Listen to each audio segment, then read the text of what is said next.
Welcome to the Fun with Friends podcast, hosted by me, Allie, featuring my friends.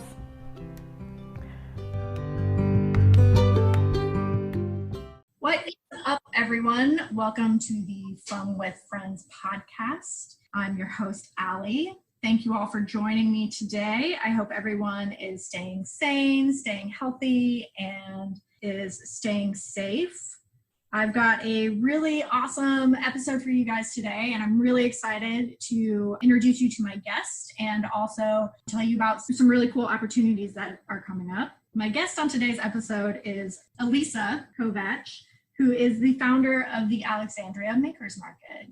Thank you so much for joining me today. Hi, Allie. Thank you so much. I'm so glad to be here.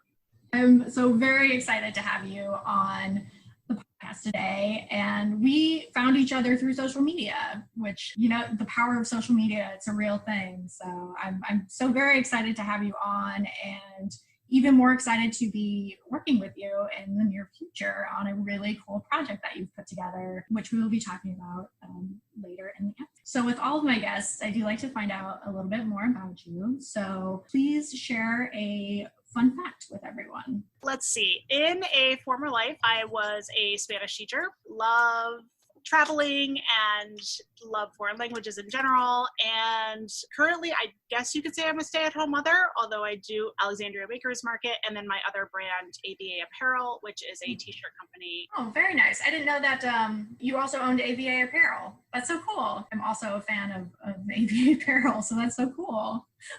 You hear that. Thank you very, very much. I had no idea.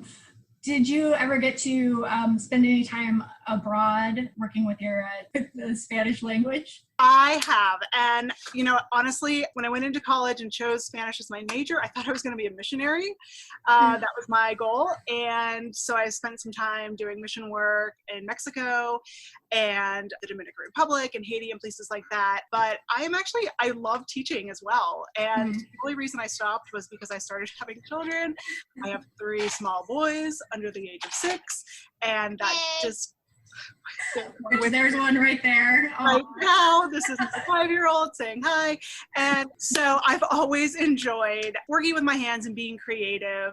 And I started AVA when I was up in the middle of the night and breastfeeding and just kind of hanging with my babies. And I just decided like this was something that I was going to work on to give myself something to do that did not revolve around children. Mm-hmm. Then a few years later, I started Alexandria Makers Market that really kind of brought my experience with AVA Apparel and my love for all things local and just brought it all full circle. Yeah, that's the thing I really like about Alexandria Makers Market, or AMM, which we might, for the listeners, we may refer to it as AMM as we go on, but the Alexandria Makers Market, I love that it's all about promoting local creatives and giving them a space to find new audience and, you know, customers. Like I am all about that, like helping out local creatives. I think that's just like the coolest thing, and I'm very honored to be a part of it. Like it's I don't know, it's a really awesome thing that you've put together, and it's really cool for all the creatives in the area. I really appreciate that, and I'm really glad that you're a part of this. And I don't know that a podcast is what people would consider a typical maker, but you really are. You are a creative. You're putting this together. You're producing it. And so I'm really excited to kind of expand the horizon of what we are considering a maker. And, you know, there is a ton of creativity here in this city, and I'm just excited to, you know, showcase some of that. And I think there's still a lot of untapped makers out there that, you know, we haven't connected yet. So I am just glad that you are a part of it and that we are able to put this together.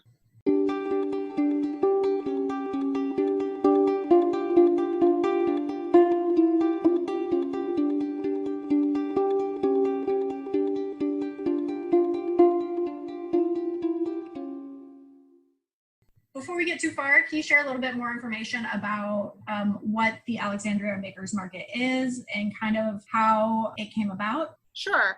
So I had been doing a lot of pop-ups with AVA Apparel, and it was something that I was meeting a lot of people who were also local and I was so impressed with the things that they were doing. And I'm always so impressed with creators because you're taking something and making it out of nothing. You know, it's just a thought in your mind, and then somehow you're able to put it together. So that's always been the impressive part for me.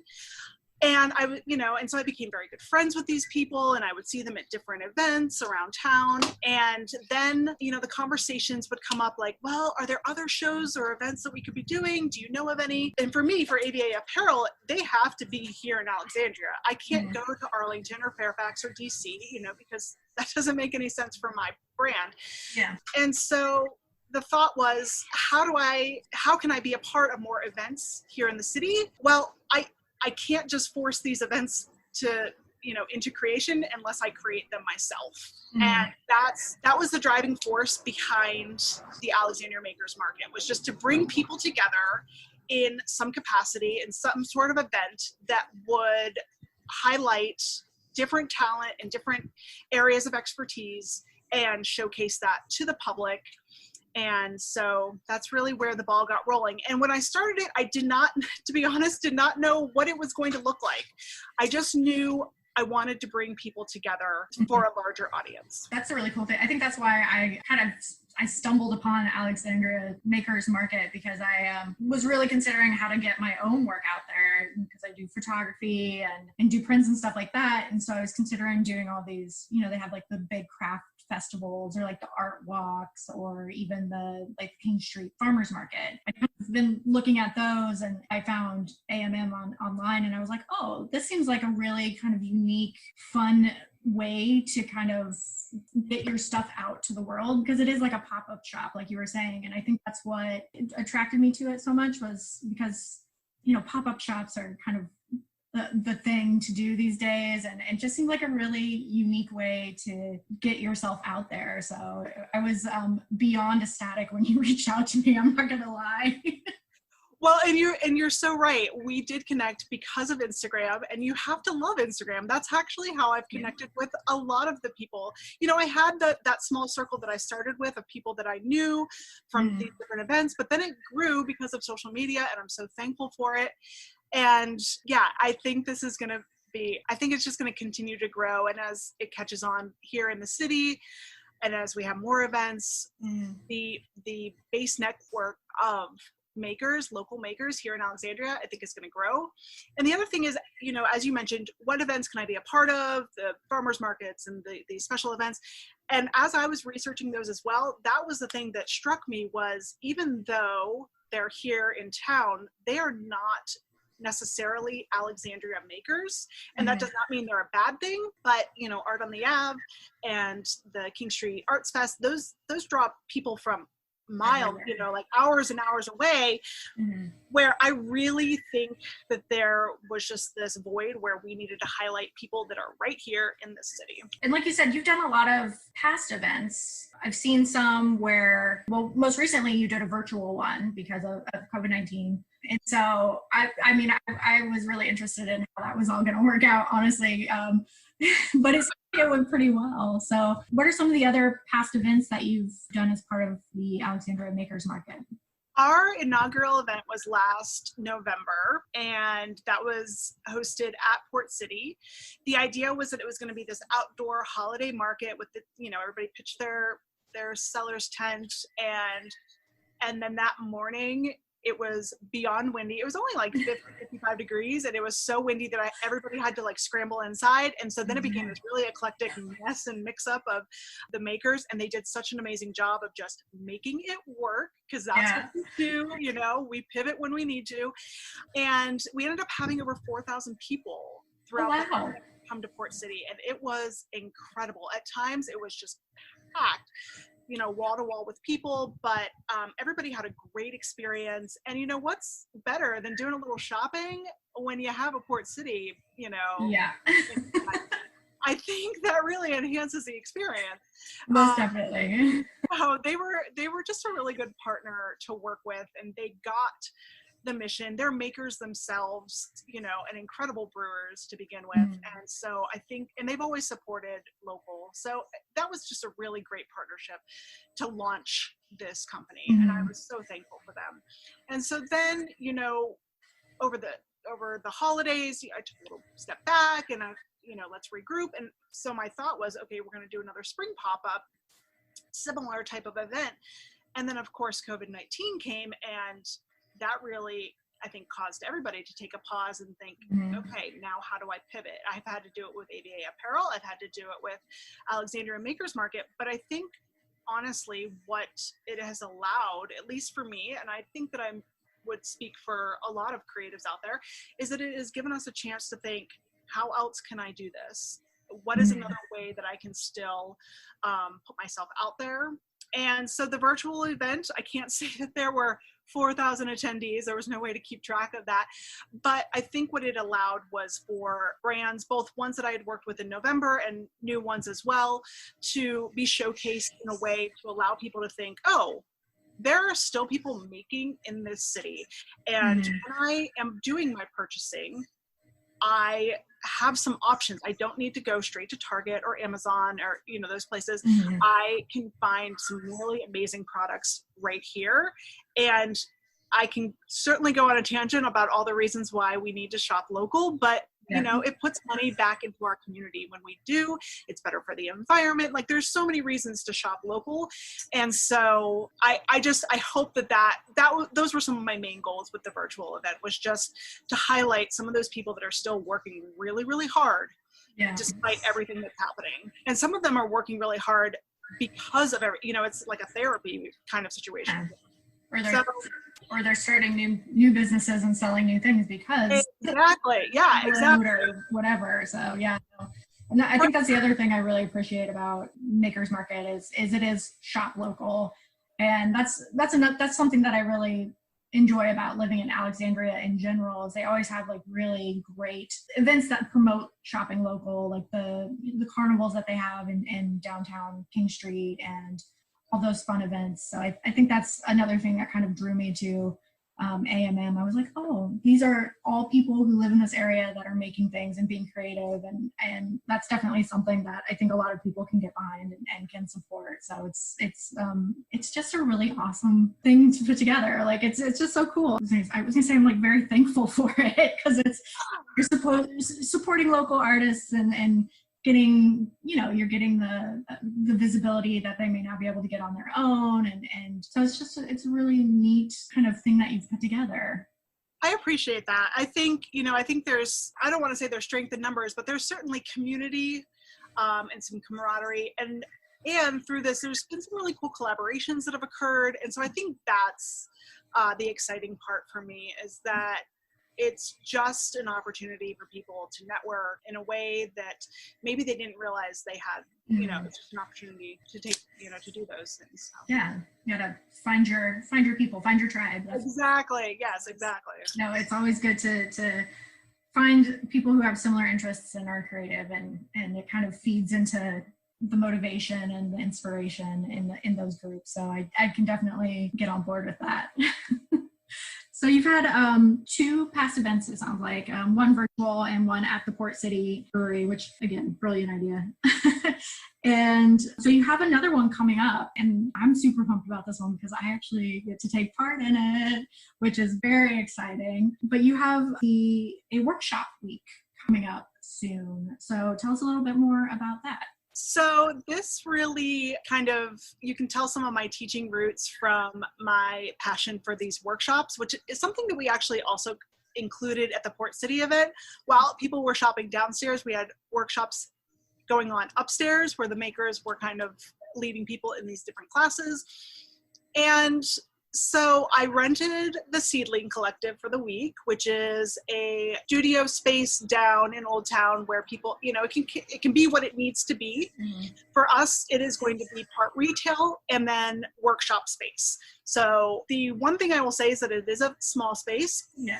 The workshops will be very small in size. Class participants, I think the limit is 6, just to keep everybody distant and safe. Mm-hmm. And so the lineup for the week, then in the morning, there will be kid camps offered, and every day there will be a new project, which kind of hits on some different skills that they'll be able to take home. And then in the afternoon and into the evening, there will be adult workshops that, again, we're going to have a variety of topics led by different makers who are their area experts. And then in between those times, we are going to have some retail shopping available, which kind of, is a play on the workshop kind of situation. And so, it has something for everybody. If you want to come and get your hands dirty, then you come and do a workshop. If you are just a fan of some of the people that are included, then you come and do some shopping. But I think it's just another way for people to get to know a little bit more about the things that we're passionate about.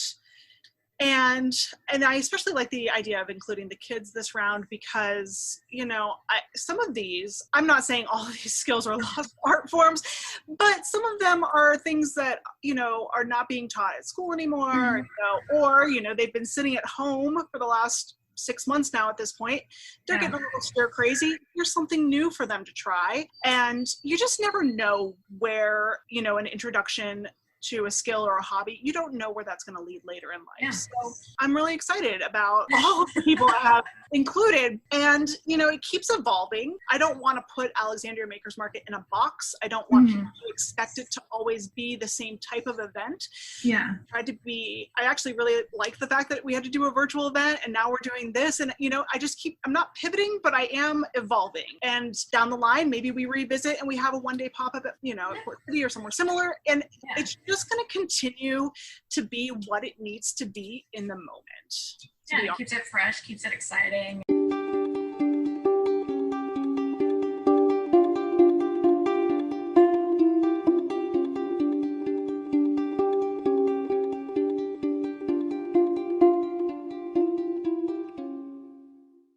If you're like me and you're just getting started with podcasting, it can be scary and overwhelming. That's why Anchor is such a great choice. It's one of the easiest ways to make a podcast, and best of all, it's free. It also has great creation tools that allow you to record and edit your podcast right from your phone or your computer. Another great feature of Anchor is that they'll distribute your podcast for you. Your listeners will be able to access your podcast on Spotify, Apple Podcasts, and many others. You can also make money from your podcast using Anchor, and that's with no minimum listenership. It's everything you need to make a podcast in one place, and it's easy to use. Download the free Anchor app or go to anchor.fm to get started today. You actually reached out to me to see if I would want to do an episode, and I was like, 100%. That's already a fan, so I was on board. And then you also kind of pitched if I would like to do a workshop. And at first I was a little hesitant, but the more I thought about it, I was like, I cannot pass up an opportunity to kind of share a little bit about podcasting and how I got started. And for me, my whole thing has always been making creativity affordable and accessible. And that's always been my thing with photography, is making it affordable, because I'm a true believer that everyone should be able to afford to get family photos done or any type of photography done and not, be charged thousands of dollars for it. So I'm like, that's always been my thing. And I was like, I can kind of bring this to the podcasting world a little bit too, like how to, start a podcast on budget. So I'm extremely excited to be able to take part in the workshop week. I know. I'm really, really glad to have you on board, because this, like I said, I think this is a little bit outside what people would think of in terms of a maker, but it's not at all, right? And it's so relevant right now because people are doing everything virtually. So I don't know about you, but I've been consuming a ton of podcasts lately. Oh, yes. And so I think it's actually, really, really interesting. And I'm so glad that this topic, we're going to explore this a little bit more, because I think that there's going to be a big interest in it. And even if it's not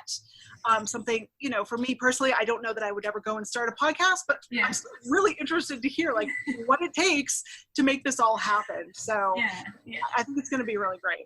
And that's the thing, like podcasting for me was really about, I did it essentially just for myself. Like I was like, I don't even know if anyone's going to listen, and I don't even care. And it was something that kind of helped me from like a mental health standpoint and from a personal standpoint to like really get myself out there and like kind of overcome my anxiety and to be more creative and to do all these things that I've always wanted to do. And so if anything, hopefully someone will walk out of the workshop kind of having that same message that even if you don't even have to do it for anyone else, you can just do it for yourself. And I don't know, podcasting has done wonders for me, and it's something I never thought I would do, but I enjoy doing so much. So I hope I can kind of share that with folks that come to the workshop. So. And I love that. And you can tell that you're clearly passionate about it, which is why I reached out to you. And I like the message behind your podcast, which is just kind of like, let's just try new things, folks. Exactly. Like, let's do it. And so I think that just gels very clearly with the topic of this next event, Workshop Week. Like, let's just try something new. Yeah. And, if you walk away after an hour or two, you're like, meh, not for me. Like, what did that? You've tried it.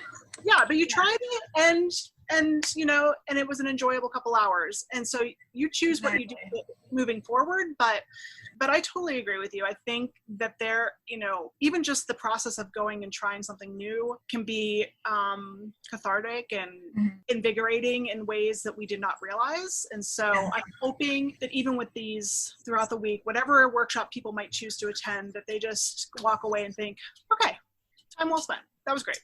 Yeah, I got out, I tried something new, I had some fun. That's all that matters. Being cooped up for, months and months on end, like exactly. Good time to do it, right? Do you happen to know what other workshops will be taking place that week, or what other makers will be there? I'm still working on the adult workshops. I'm hoping to firm those up within the next week so we can really start to promote and sell those tickets. Like I said, the class sizes will be very small. So if it's something you're interested in, I would definitely buy that ticket when you see it, because I only have 6 seats available. They're going to go fast. We are also trying to figure out some ways to stream this content virtually. It's not going to be appropriate for every single topic, but that will be handled in the next week or so as well. But some people that we do have on board are you with your podcast, and I'm so excited about that. And then, we also are going to be featuring your photography business, and I will let Allie kind of explain more about that, because that is obviously her side of things. And then I have Maritza, who owns Hatch Skills. She is an amazing artist. She worked at the Met for a few years in New York, and then came here, and she primarily works with acrylic, but her background, she has several degrees in fine arts, and her background kind of spans the range. And she's going to be teaching a Danish star folding class, which I guess I could liken it to origami just so you can get a visual, but it's not quite. Amazing. It has Danish roots. It's usually done around Christmas time. They're beautiful. And then people will walk away with enough. I mean, it takes a really long time to do each one. So people are only going to walk away with having completed a few, but then they'll have the supplies to make a garland out of that. And so I think that's going to be really fun, and also just very zen and calming. Yeah. I'm like, I have someone in mind that would love that class. I'm like, I'll have to tell her about it right now. Just very calming. And Maritza herself is just just calming, beautiful soul. So she's going to be great. And then right now I'm working out some details with John Taylor Chapman, who is one of our councilmen here in the city, who also owns Manumission Tours. And he is working on a concept to have a lecture about the concept of maker, the concept of being a maker in the Black history realm, like throughout the history of the city specifically. And so I'm super excited to see what comes of that and from his research. He's the expert there. But I think there's some history that has a little bit maybe been untapped that I would love to discover and learn more about. So I'm hoping that people will really enjoy that topic as well. That lecture sounds amazing too. I think it's going to be super cool. And so then those are the ones that I am, really firm on. And then I'm working on with a few different people as well. And, I think I'm really not trying to push the envelope here, but I am trying to think a little more outside the box in terms of the offerings that we're bringing to the adults. Yeah, no, I was super pumped about the podcast bit of it. And then you and I were talking before we started recording, and you brought up doing another session and having it, the headshots, and I almost jumped out of my chair with excitement because I love doing headshots, and obviously I love doing photography or I wouldn't be doing it, and so I'm so excited to be doing that as well. So we're still working through the details, but it'll probably be like an hour of essentially doing mini sessions and taking headshots of participants and also attendees of the events and just whoever needs a headshot. I'm so very excited about it. Like I'm just pumped about the whole week, honestly. It's a really great event, and I might have to peek in on some of the other makers, because it sounds like there's gonna be a lot of really awesome things going on. Yeah, I hope so. I think it's going to be, I'm really excited. It's going to be a great week. It's going to be super packed, and even just the retail side of things, I'm just excited yet again to highlight some of those local makers. Everybody that will be in the shop is some way or shape or form leading a workshop or tied into that side to kind of really highlight these individual brands. But yeah, it's going to be a really great week. I'm excited, and I'm so thankful that you are on board. And every time I keep throwing something at you, you just say, yeah, sure, okay. I mean, it's like I'm in a permanent year of yes. Oh yeah. Just try to do everything possible, and really, yeah, I'm so excited about it. And I think the other part of this too is a lot of the makers that do participate, like you said, it leads to collaborations and other future opportunities. I'm already kind of thinking about how I can do other workshops with podcasting, and so kind of just you asking me a simple question of, hey, do you want to lead a workshop, like opened my eyes. I was like, oh my gosh, I could totally do podcasting workshops. Like I hadn't even considered it until you asked. And so now I think again, kind of just being in that creative space brings so much inspiration to everyone. Hopefully the people, not only the makers, but also the attendees. So I love it so much.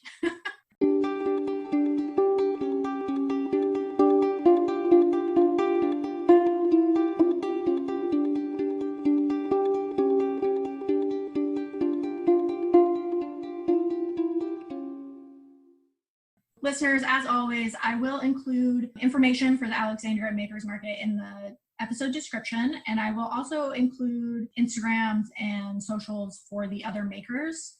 And definitely be sure to check out everyone's socials and the websites, and keep an eye out for the tickets if you're in the Alexandria area and want to get those. Again, there will be a limited amount, so as soon as those start going out, you'll definitely want to jump on them. Alyssa, any other kind of plugs, or do you want to go ahead and share kind of your social and where people can find you and contact you? Yeah, absolutely. So you can find us on the website, www.alexandriamakersmarket.com.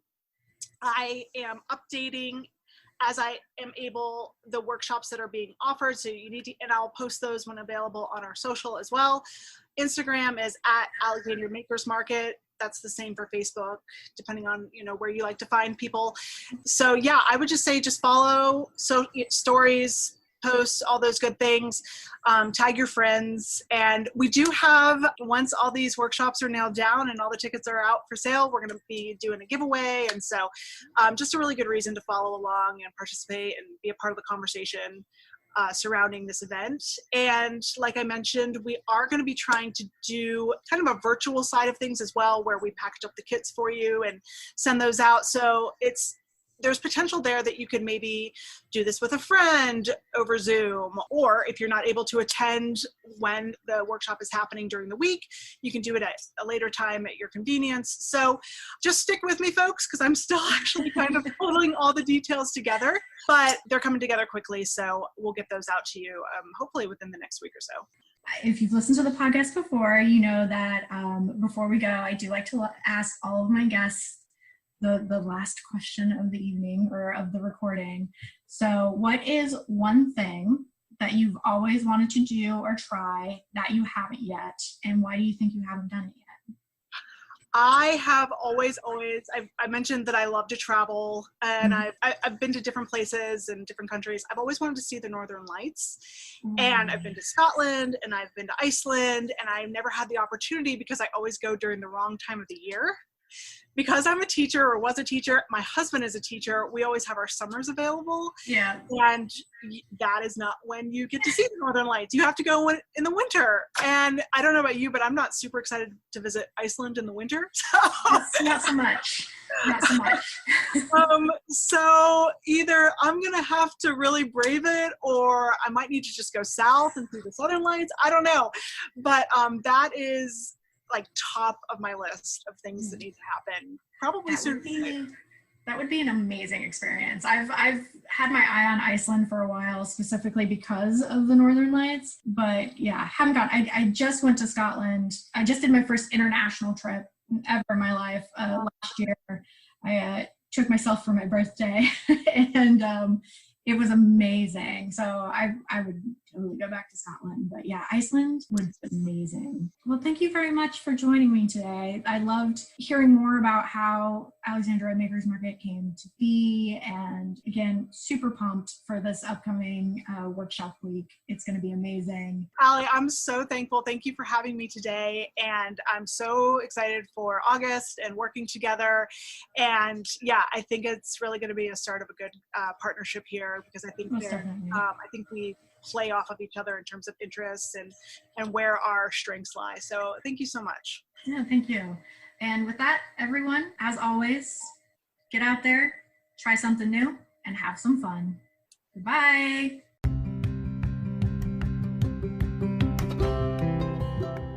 There you have it. Thanks, as always, for listening to this week's episode. Be sure to tune in for the next one.